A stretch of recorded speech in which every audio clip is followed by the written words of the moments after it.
Dhaka, Bangladesh, and I'm currently leading the Girl Up Bangladesh Coalition. I'm super duper hyped to have the truly remarkable STEM inspiration, Gitanjali Rao with us. Hi, Gitanjali. Hi, how are you? I'm well. How are you? I'm doing pretty good. Thank you for asking. So tell us a little about yourself. Yeah, absolutely. So I am a 15-year-old innovator, author, and promoter of STEM, especially for girls. So this is my perfect platform. And I really like to spread the message of innovation and the importance of basically science and technology as a catalyst for social change in our community, and really looking at how science is baked into our everyday lives and how it isn't always as scary as it seems out there in the real world. So hopefully from this conversation you're able to take a little bit of something away from how to kind of get over that self-doubt and recognize that innovation is for everyone. Good. Thank you.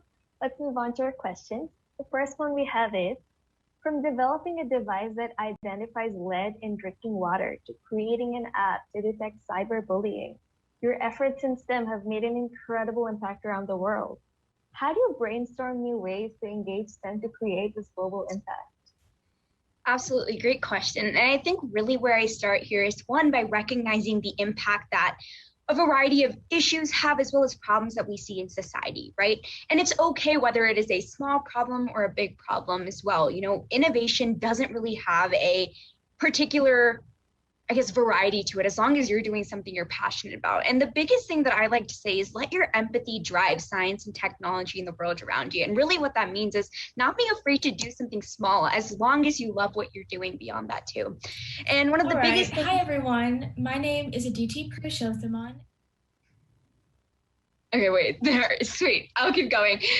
So beyond that too, I think the biggest thing is also not being afraid to do things that involve others, right? Innovation is something that should be a collaborative effort. And whether it is someone in a team, whether it's someone bigger than that, what that means is working with organizations. I'm currently working with UNICEF to take my cyberbullying application to a bigger stage as well, which is very exciting. But really what that proves to show is that brainstorming new ways to engage in STEM should be as intuitive as it sounds, right? It shouldn't feel like something you're making the constant effort to keep doing. It should be something that is intuitive and almost a gut feeling inside of you to want to change something or want to take that first step within a particular field. Okay. It's honestly just so amazing your work, because when I was researching on you, I was so in awe of you, and we're the same age and you just think different and you just want to help. So I think that's great. For our second question we have, with our world continuing to advance technology and science, how will the impact of STEM for social good change over time? Yeah, so I think really where it comes from, social good as a whole, is recognizing the need for grassroots solutions, right? And what that means is making things that are basically bottoms up more available and putting out the knowledge of technology as something that is more prevalent out there in society. And what that means, it's crowdsourcing solutions, open sourcing your code, but also just generally the access to internet and information. So what that means is closing that gap with better resources, as well as opportunities to learn from past successes and failures, and normalizing this idea of innovation and creativity not working on a deadline, if that makes sense. And in addition to that, really looking at this aspect of a global village, right? People can now empathize with problems around the world due to things like communication tools. And, it was kind of unfortunate to an extent that we needed a pandemic to throw us all online, but all it's done is it's brought us more opportunities to continue looking at the world that STEM provides as well. And I think beyond that too, it's really just opening up equal opportunities for learning, for the internet, for creativity, and just knowledge of STEM concepts in society. And it's something that is absolutely attainable, there we go, due to the knowledge that we already have out there, as well as the technology that we're starting to grow up within our daily lives. Our generation is growing up in a place where we're seeing problems that have never existed before, but at the same time being accustomed to technological solutions that weren't there in the past. So now what really it is just to take advantage of it and grow up with the world around us. Relating to that answer and questions, do you have any advice for youth in STEM who may feel limited by their age? I think my biggest piece of advice is don't be afraid to take risks. one of my most common questions that I get is, who are your biggest role models? And I obviously have to say my parents, right? And the biggest thing they did for me at the ripe old age of 3 or 4 was expose me to the world around me. And what that means is I was taught to take risks and go forward as a risk taker and never to step back from that idea as well. And I was always taught that the worst answer you can get is no, as well as the worst thing that can happen is that you fail. But there are lots of other opportunities that do come knocking. So it's okay to open those doors as well. And beyond that, make STEM and technology what you want it to, right? Don't be afraid to try new things and let your passion drive innovation as well. And most importantly, stay with the problem longer. Persistence does pay off, even if it seems like it takes years or decades. But in the long run, it's something that is worth it. So don't be afraid to keep an idea going, keep a solution going, and in the long term, just doing what you love to do with innovation and technology. Great. I love the answer. So for the next question, we have, even though 81% of girls think that being given equal education in STEM as boys is important, only 42% feel equal access is a reality. Why do you think this gap still exists in modern day society, and how can we all work together to bridge that gap? Yeah, and I think that is a very important statistic to really look at as well.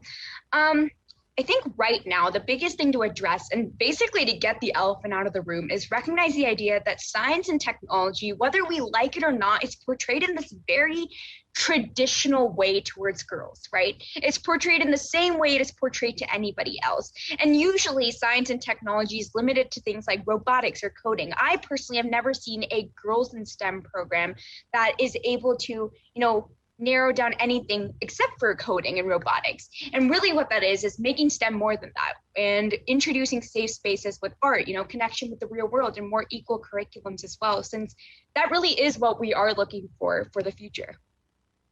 Definitely. Well, why are girls and women in STEM uniquely positioned to create solutions to problems in their communities? What do you have to say about that? I think this is a very simple answer. And what that is different perspectives, right? They form 50% of the population, meaning that we're basically eliminating 50% of the ideas that are being put forward as well. And right now, more than ever, we need to maximize innovation and creativity.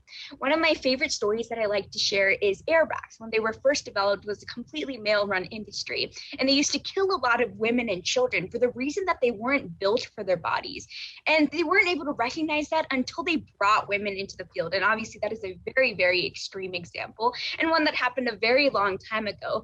But it really proves to show how different perspectives do play a part and continue to play a part even in the 21st century. And I think it really is important to look at how innovation doesn't have an age, race, or gender to it, right? It should be just something that anybody can pursue. And it is unfortunate that our world has stereotyped innovation in science to be that way, but it's something that's easy to step out of because we can all come to consensus and recognize that in the future, there's not going to be a future where we call it South Asians in STEM or youth in STEM or women in STEM. It's just going to be people in STEM. And already taking a step to break that barrier and be a trailblazer in STEM is already being an innovator within yourself. So don't be afraid to go out there and take those first steps.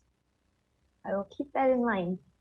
We have one more question left, which is, what inspires you to continue using STEM for social good? And why should budding STEMists do the same? I think the biggest way that I am inspired is kind of recognizing that science is such an important part of our daily life. And the jobs of the future will work on the basis of innovation, empathy, and sticking with that concept is important as well. And I think for future STEMists as well, recognizing the fact that no one else is the scientist or innovator that you are. And your perspective does matter. Your ideas are applicable. And overall, your brain power is unmatched. So at that point, the only person stopping you is yourself. So don't be afraid to take those first steps, make those ideas come to life, and dream big, and then think back to reality, because your ideas and innovations do matter in the world around us. And a lot of times you have to learn that the hard way. And a lot of times you do get shot down, but out of the thousands of people who may not support you, there are those 2 or 3 that bring you up. And those are the people that matter, and the people that you should continue to stick with. So find those role models, find those mentors, find those passions and drives within yourself, and go for the win, because if I can do it, you can do it, and anyone can do it. It was so great to hear, and it was so nice to have you here today, Gitanjali. Thank you. Thanks for having me. I appreciate it. Of course.